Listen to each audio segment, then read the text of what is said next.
the not near as much as Cornette, because like we're kind of like the wrestling veteran guys. Yeah. There's an anti-sentiment towards like the Bucks, Omega, like our fans have a portion of those fans that are not fans of the new age wrestling, like they're kind of old school people, so they'll be siding with They'll go Punk. that way, yeah. Yeah. So, but like I said, I think we the right tip, bro. Everybody's wrong, the thing is everybody's right and everybody's wrong. Right. It's like you could look at everything, like a lot of stuff Punk says. There's a lot of truth to what he says, but you can't possibly sit there and say that a guy, because Eric was I listened to that Eric's take on it, right? Yeah. And he was it was surprising he didn't see it from the perspective that we said, right? Because like when they played the clip, like when Eric watched the clip, he missed a very important part of the clip, which is the very, very beginning, where when Punk sat down and asked everybody in the room, raise your hand if you consider yourself a journalist. The clip that Eric listened to, he didn't hear that It part. just started with Punk starting, yeah. Right, Punk starting with Nick Hossman and thinking like, so Punk was Eric was under the impression, listen, that like this might be a work because the guy that started it already had the mic in his hand. That's the guy that was Colt Cabana's friend, right? Yeah. So he was kind of like taking for that thing. But if he would have known, like this thing was Punk versus the Dirt Sheet guys. That's where this stems from. But you can't, like Eric was right. Bro, you got this guy bashing the company. It's like you got to look at your audience. Potential advertisers, potential viewers, potential listeners, potential buyers of the product. If streaming option comes up and everything, and they're looking at this like kind of like exemplifies a dysfunctional way this place is being run. If like one of your talents is like emasculating the guy that's trying to run the company, right? And bro, this should not have been done. I know Punk wanted to get his receipt in. Like on the Dirt Sheet guys, bro, this should have been behind closed doors. Absolutely been behind closed doors, especially maybe not the Colt Cabana stuff, but definitely the Adam Page stuff should have been behind closed doors. You think the MJF stuff was just him working, or you think he meant was that part of the shoot where he said?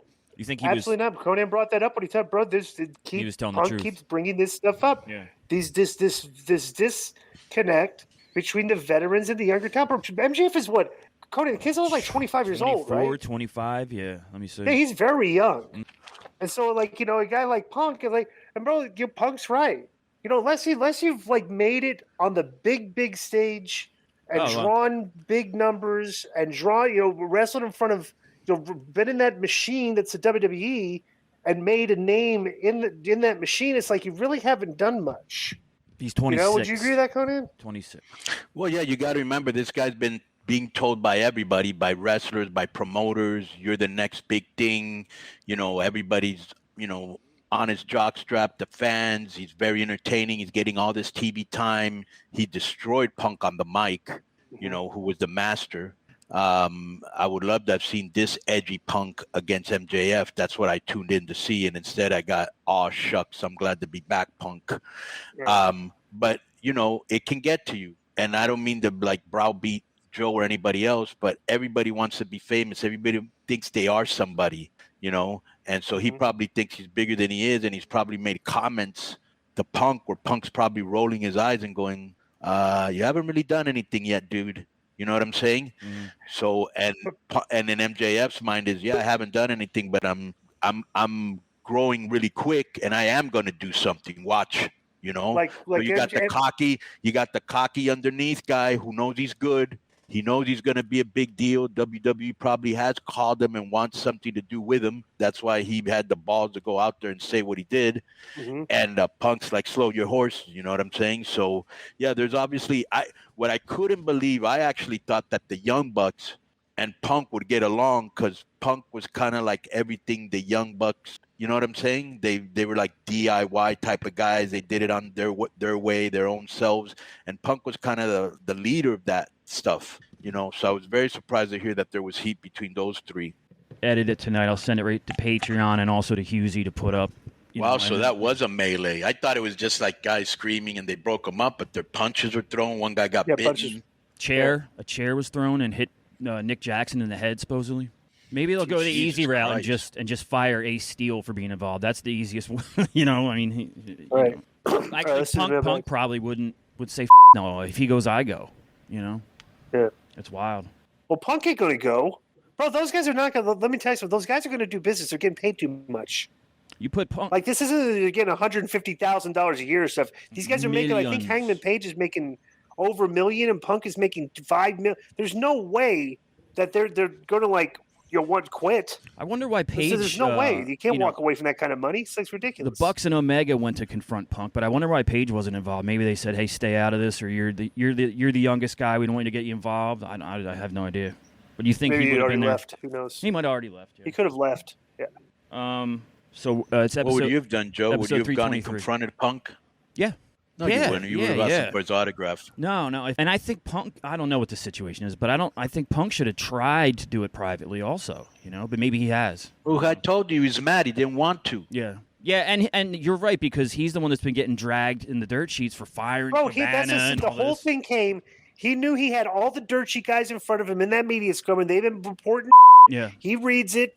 I get You know, that he's part. even telling Alvarez, I watched your video. You know, so bro, he's been hearing all the that they've been saying about him, and he had them all in a room. That's where it comes from. And because the deal was like, you sit there talking about Adam Page. Well, this is what Adam Page did to me. Yeah.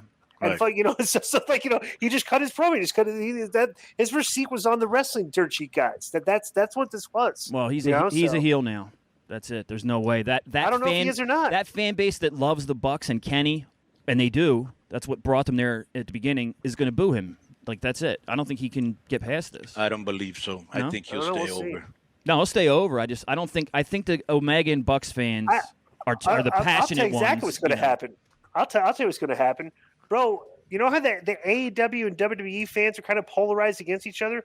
This is going to polarize the AEW fans against each other because they're already willing to do that. Yes. You know, so, right? Yeah, absolutely. Good point. But bro, you maybe able to make some money off of that. That's Right. the thing. That's all that matters. This exactly. This whole thing is an opportunity. If you're not turning Shit this like- into an angle, it's you're a, idiots. like this this is is where great Punk stuff. versus and this is where I Omega would don't be have a their lot- biggest but- match they can do. But Punk- let me yeah. tell you something. This is where I don't have the confidence. Okay, and I think maybe it's because they're not alpha males.